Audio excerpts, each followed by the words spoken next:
Ante todo, un saludo a todos los participantes en este importante evento virtual.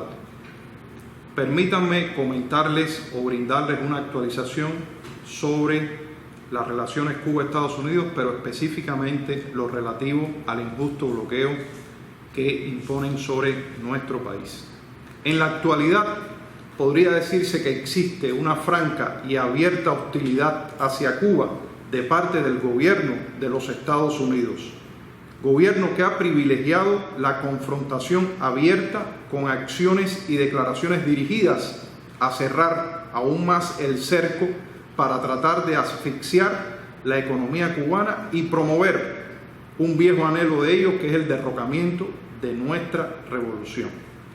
Un segmento influyente dentro del gobierno estadounidense, formado por varios sectores anticubanos, se ha propuesto llevar las relaciones a los puntos de mayor agresividad en el pasado y tratar de poner en el camino los suficientes obstáculos para que sea difícil en el futuro cualquier retorno o recuperación de los vínculos bilaterales. Con ese camino de hostilidad, ¿qué buscan?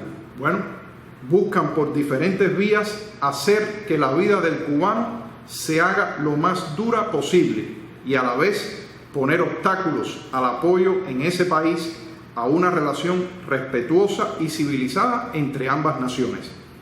Esa escalada de tensiones se percibe en varias cuestiones. Primero, pronunciamientos públicos de quienes tienen a cargo la política hacia Cuba y el incremento también, esto se ve además en el incremento de las medidas de bloqueos y otros tipos de medidas contra Cuba, en lo cual inciden propósitos electorales. La retórica que usan estas personas, estos altos funcionarios del gobierno estadounidense, es irrespetuosa, agresiva, amenazadora, acompañada de numerosas calumnias. Para tratar de justificar esa escalada y manipular la opinión pública estadounidense, el gobierno de ese país ha puesto particular énfasis en la agresión comunicacional y para ello ha añadido distintos e incluso nuevos pretextos y mentiras a los tradicionales que se han empleado en la propaganda contra Cuba. El actual gobierno de los Estados Unidos ha recrudecido el bloqueo contra Cuba, sobre todo en los últimos 2 años, incluso durante el actual periodo de enfrentamiento a la pandemia COVID-19. Para ello han empleado diferentes modalidades. Permítanme referirme a algunas de esas modalidades. En primer lugar, se mantiene lo que se conoce como la política de persecución comercial y financiera. De hecho, esa política se ha intensificado. Ejemplos tenemos varios. Continúa el cierre de cuentas bancarias, las negativas a realizar transacciones, se imponen multas a empresas estadounidenses y de terceros países. Una segunda modalidad es que el Departamento de Estado ha continuado realizando adiciones a su punitiva lista de entidades cubanas restringidas. Esta lista ya cuenta con más de 220 entidades registradas. En tercer lugar, debe recordarse que desde mayo del 2019 hay una activación plena del título tercero de la ley Helms-Burton, ese engendro jurídico con propósitos neocolonizadores para Cuba. Una cuarta modalidad es que el actual gobierno de los Estados Unidos ha realizado acciones no convencionales, reitero, no convencionales, para obstaculizar el envío de petróleo crudo y sus derivados desde Venezuela a Cuba.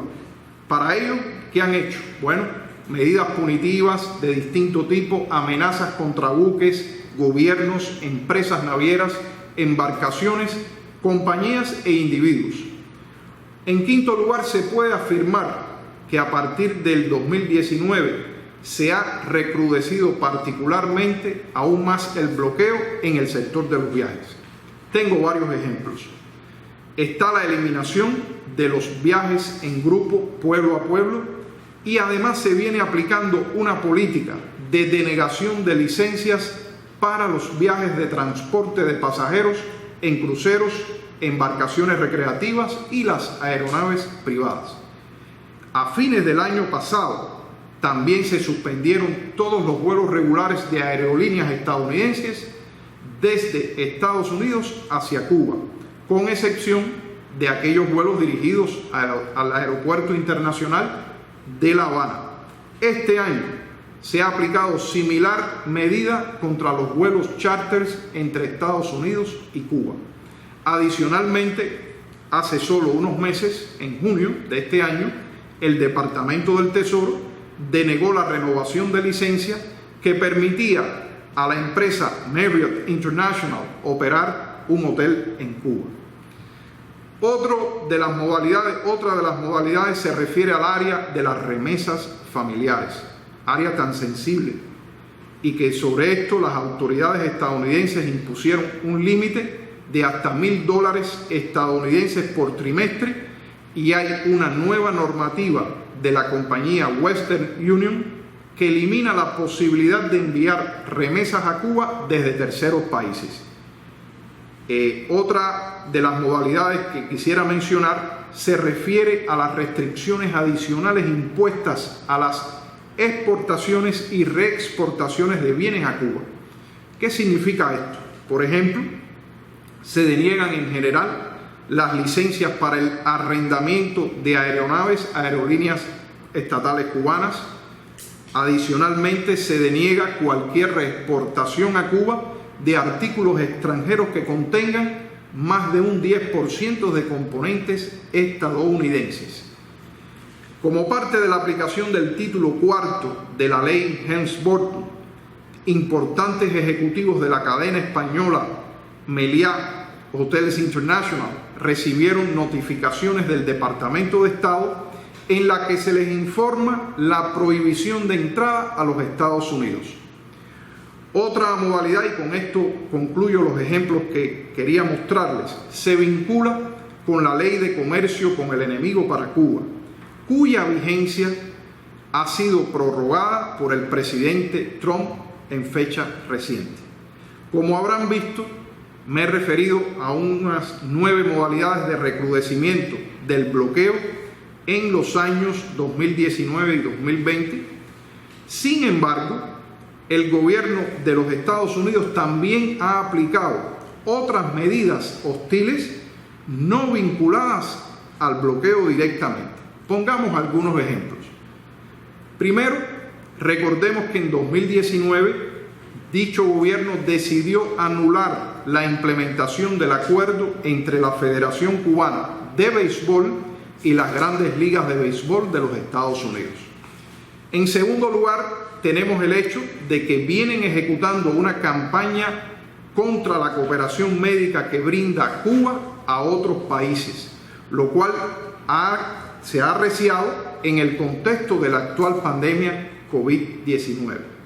Para ello, el gobierno de los Estados Unidos ha destinado fondos millonarios y ha aplicado restricciones de visa a algunos de los funcionarios cubanos. Se trata, amigos participantes, de un ataque inmoral y persistente contra el esfuerzo cubano de brindar solidaridad a países que han solicitado esa cooperación, incluyendo para enfrentar la COVID-19.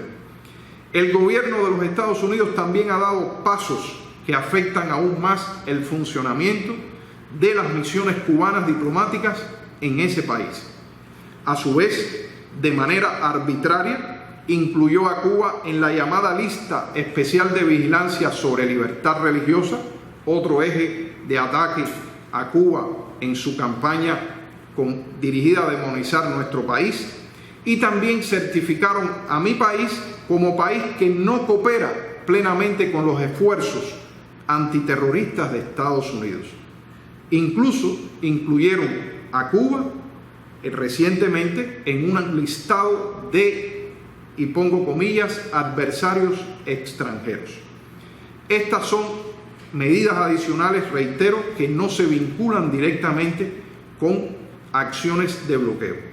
En mis comentarios finales me gustaría enfatizar en varias ideas, varias precisiones. En primer lugar, me gustaría reiterar que el bloqueo económico, comercial y financiero de los Estados Unidos, impuesto desde hace más de 5 décadas, es una política fallida y que daña al pueblo cubano. Resulta y de hecho constituye el principal obstáculo para el desarrollo de Cuba y para la normalización de las relaciones económicas entre los dos países. Ese bloqueo no solo transgrede los derechos humanos del pueblo cubano, sino que también transgrede el derecho soberano de todos los países del mundo a relacionarse con Cuba sin temor a ser castigados. Recordemos que la abrumadora mayoría de la comunidad internacional tiene una posición de claro rechazo al bloqueo contra Cuba. Ese gobierno, el gobierno de los Estados Unidos, incurre en violaciones graves del derecho internacional con esa política. Dicho gobierno también, al reforzar sus regulaciones de bloqueo contra Cuba, desprecia la opinión mayoritaria de los estadounidenses que favorecen el mejoramiento de las relaciones bilaterales y el levantamiento de esa política hostil.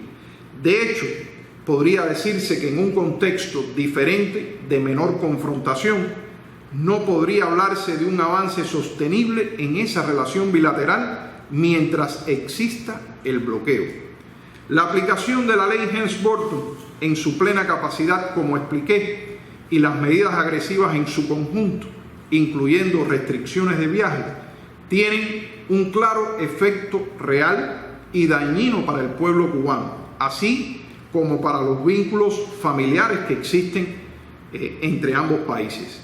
El gobierno de los Estados Unidos también habría que decir que mantiene desinformado a su pueblo, incluso le miente o confunde sobre la realidad cubana. ¿Para qué? Para evitar un incremento del cuestionamiento a esa política de hostilidad y al genocida bloqueo.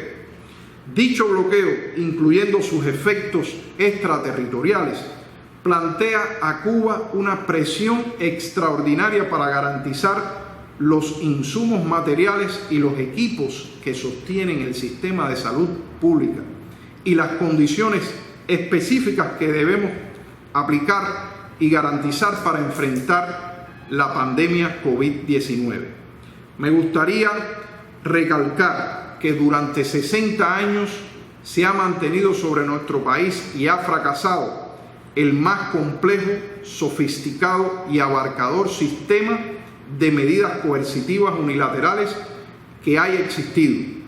Cuba, les reitero, nunca cederá a las presiones y los condicionamientos y está preparada para continuar enfrentando la hostilidad del gobierno de los Estados Unidos, convencida de que nuestro pueblo vencerá y vivirá. Muchas gracias a todas aquellas personas que se han solidarizado y siguen apoyando a Cuba en este importante tema.